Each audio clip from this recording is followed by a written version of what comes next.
Continuação da leitura do livro O Terceiro Excluído, de Fernando Haddad.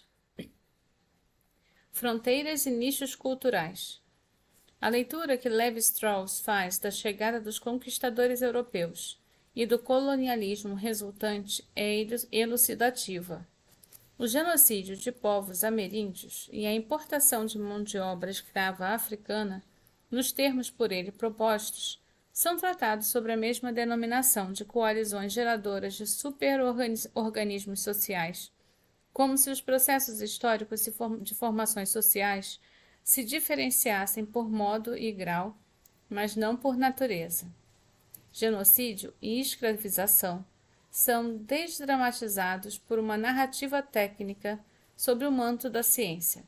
Com isso, a antropologia estrutural, ao não contemplar a relação triádica em que o processo de alienização, transforma a diferença em contradição e afastamento diferencial em antagonismo, perde em realismo e potencial crítico. O mesmo se passa quando ela é chamada a se pronunciar sobre a diferenciação interna que Lévi-Strauss, diga-se a seu favor, reconhece como condicionada pela diferenciação externa. Na sua chave interpretativa, a diferenciação interna, castas, classes, etc., é vista apenas como uma benéfica compensação à perda de dinamismo decorrente da homogeneização entre culturas, que o próprio progresso promove, pondo-se em risco. A diferenciação interna é assim incorporada à maneira que Durkheim, que tratou do processo de constituição das estruturas sociais a partir da lógica combinatória, que, se boas, como vimos, chamam mais atenção para o fenômeno da dispersão e da especiação cultural. Durkheim trata de descrever com mais detalhe o fenômeno da reaglutinação da espécie e a consequente organicização da sociedade. Se do ponto de vista externo, Durkheim, na linha de boas, considera as sociedades como individualidades pertencentes a espécies sociais, do ponto de vista interno, ele as vê como organismo. O que mais tarde Lévi-Strauss chamaria de superorganismo seria um caso especial de coalizão de organismos, ainda segundo ele, da mesma forma que o fisiologista estuda as funções do organismo, cabe ao sociólogo avaliar a saúde de cada espécie social, segundo suas características peculiares, sem cair na tentação de julgar uma instituição, uma máxima corporal, moral ou uma prática em si mesma, indistintamente para todo tipo social, desconsiderado o estágio de desenvolvimento particular de cada um. A principal debilidade da filosofia de Comte, segundo Durkheim, é justamente a de ter menosprezado a existência das espécies sociais. Partindo da ideia de que há uma evolução contínua do gênero humano, Comte considerou possível representar o progresso das sociedades humanas como idêntico ao de um povo único, cabendo à filosofia encontrar a ordem dessa evolução. Para Durkheim, ao contrário, o que existe são sociedades particulares que nascem como espécie social, se desenvolvem de acordo com suas próprias fases históricas e morrem, incorporadas ou não a outras sociedades. Um povo que substitui outro não é simplesmente um prolongamento deste último, com algumas características novas. Ele é outro, tem algumas propriedades a mais, outras a menos, constitui uma individualidade nova, e todas essas individualidades distintas, sendo heterogêneas, não podem se fundir em uma mesma espécie contínua, mesmo ainda em uma série única, pois a sequência das sociedades não poderia ser representada por uma linha geométrica. Assemelha-se antes a uma árvore cujos ramos se direcionam em sentidos divergentes. Cabe à morfologia social constituir e classificar as espécies sociais. As sociedades são compostas de partes que se adicionam umas às outras pela reunião dos povos que as precedem. A sociedade mais simples é a horda. A reunião de hordas forma um clã. A justaposição de clãs dá lugar a sociedades polissegmentares que no processo combinatório permanente com outras sociedades tornam-se cada vez mais complexas. Nesse processo, entretanto, pode ocorrer também a combinação de povos de espécies diferentes, situados em diferentes ramos da árvore genealógica dos tipos sociais, o que provoca a formação de espécies novas. E nisso, para Durkheim, o mundo social diverge frontalmente do biológico. No mundo social, sociedades como individualidades de diferentes espécies cruzam, dando origem a novas espécies, tipos sociais híbridos. A rara reprodução do tipo biológico se dá de forma assexuada, via processo de colonização. E ainda assim, apenas enquanto a nova colônia se mantém isolada, sem se misturar com outros tipos sociais, um exemplo extremo de hibridismo radical é oferecido pelo Império Romano, que combinava povos das mais diversas naturezas. Durkheim, no entanto, observa numa singela nota de rodapé algo que foi significativo. Todavia, é verossímil que, em geral, a distância tipológica entre as sociedades componentes não pudesse ser muito grande. Em caso contrário, não poderia haver entre elas nenhuma comunidade moral. Para Durkheim, embora tudo que existe se decomponha em elementos da mesma natureza, as diferenças de associação dão lugar às mais variadas formas de organização. São essas diferenças de associação que explicam as distinções entre o ser vivo e as moléculas inorgânicas, entre organismos multi- e unicelulares, entre o homem e o animal, e, no limite, entre as sociedades humanas e os indivíduos que as constituem. Ainda que nas células não haja mais que moléculas de matéria bruta, aquela forma de associação molecular é causa de algo novo. A vida, cujo germe é impossível encontrar em qualquer um dos elementos que a compõem. E assim como os fenômenos biológicos não se explicam de maneira analítica pelos fenômenos físico-químicos, os fenômenos sociológicos não podem ser reduzidos aos psicológicos.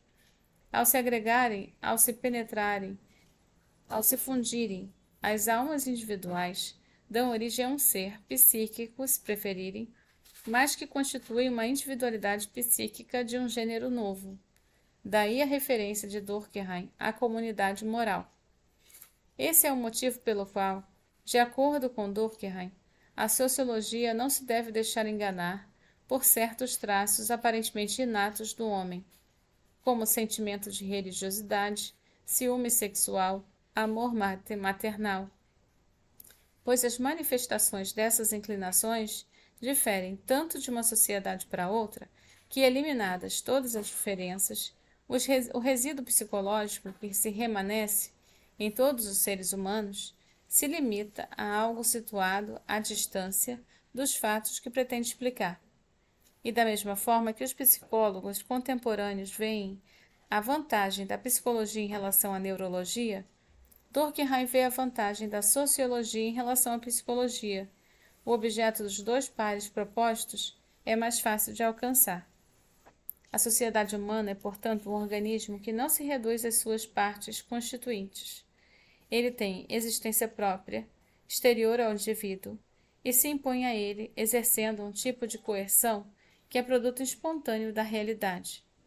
Trata-se, portanto, também, para Durkheim, de uma segunda natureza ou natureza sui generis, em que a causa determinante de um fato social deve ser buscada entre os fatos sociais antecedentes, e não entre os estados da consciência individual.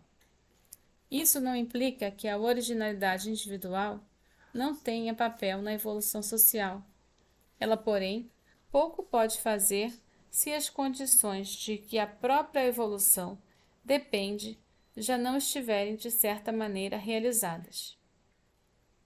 Seguindo o raciocínio, quando as sociedades se hibridizam, formando novos tipos, o papel do indivíduo sofre uma mudança.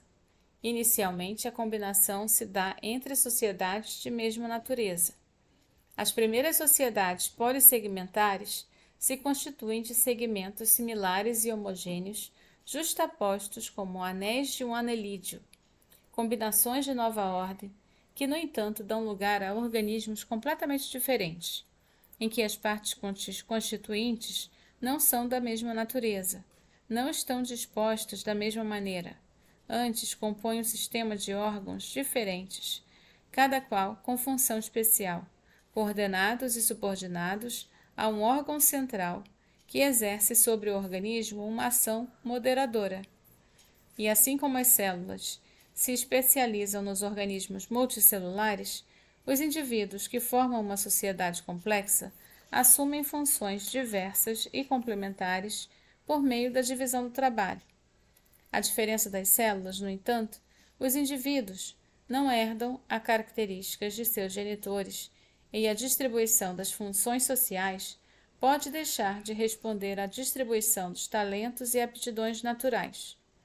Como o progresso da divisão do trabalho implica diferenciação cada vez maior, cabe à sociedade garantir a igualdade nas condições exteriores de luta, de forma a permitir que cada indivíduo encontre a felicidade na realização da sua natureza, segundo sua capacidade, exercendo funções para as quais está apto. Durkheim acredita que as diferenças de nascimento entre ricos e pobres se atenuariam, conduzindo a uma harmonia maior entre as naturezas individuais e as funções sociais exercidas pelos indivíduos, mas não deixou de considerar a hipótese de um regime de castas produzir solidariedade, desde que fundado na natureza de determinada sociedade. Durkheim, tampouco, destaca a diferença de natureza entre o processo pelo qual se forma uma tribo a partir de clãs e o processo em que se forma uma Roma a partir de subjugação de uma tribo por outra, situação em que os dominados são transformados em parte das condições inorgânicas da reprodução da vida dos dominadores. Ora chamada Revolução Neolítica atinge seu apogeu com dois eventos extremos de grande repercussão, a escrita e a escravidão. O efeito só é comparável ao domínio do fogo, um dos eventos decisivos do processo da hominização. O que o fogo representou para o corpo, a Revolução Neolítica representou para a mente. A escrita libera a mente, externalizando uma série de processos que cabia a ela executar, memória, algoritmos, rotinas, etc. A aglutinação de sociedades, nesse caso, gera um fenômeno novo, contraparte da alienização. As sociedades que incorporam o terceiro excluído, por subjugação, passam a contar com indivíduos despessoalizados, nem gente, nem animal. Um alien domesticado, se quisermos ser precisos. Entre parênteses, o assim chamado processo de autodomesticação da espécie humana, que recebeu a atenção de muitos cientistas, de Johann Friedrich Blumenbach a Richard Wagner, só é compreensível se baseado em relações humanas contraditórias dessa natureza. Vale notar que Emile Benveniste já havia observado que o termo passu dos antigos textos védicos, quando de servos a escravos domésticos subordinados. Mais recentemente observou também que no antigo mundo sumério o termo amarkut aplicava-se igualmente a animais castrados e escravos castrados. Cumpre esclarecer desde logo que chamamos processo de despessoalização algo não restrito aos fenômenos do mundo do trabalho. Portanto, não se limita ao conceito de classe ou casta, mas nos permite considerar, sobre a mesma denominação, processos extravagantes de dominação, que envolvem situações muito diferentes, mas igualmente opressivas, relativas a gênero, raça, sexualidade, etc., que conformam uma verdadeira matriz de subjugação de natureza idiosincrática, nas quais seres humanos são submetidos a condições análogas às descritas acima. Por onde quer que se olhe, sem contemplar uma relação contraditória, perde-se de vista a dimensão crítica e específica da dinâmica cultural das sociedades humanas. Os conflitos e dissensões de uma sociedade não são, como pensa Durkheim, frutos de formas patológicas de divisão do trabalho que deixam de gerar solidariedade. Antes, são expressão da internalização de relações contraditórias que estruturam sociedades essencialmente cindidas. Dessa forma, a divisão do trabalho em que culmina ao processo social de subjugação serve, na verdade, à autopreservação do todo subjugado. A história da sociedade tem sido a história de luta em torno da alienização e despessoalização. Ele tem dois motores, um externo e um interno, que lhe dão impulso, e as tentativas de explicar as grandes transições históricas a partir de causas exclusivamente internas ou exclusivamente externas têm sido em geral empobrecedoras, risco do qual a escola histórica alemã, a escola dos análises e a teoria do sistema-mundo tentaram escapar. Continuo na próxima leitura.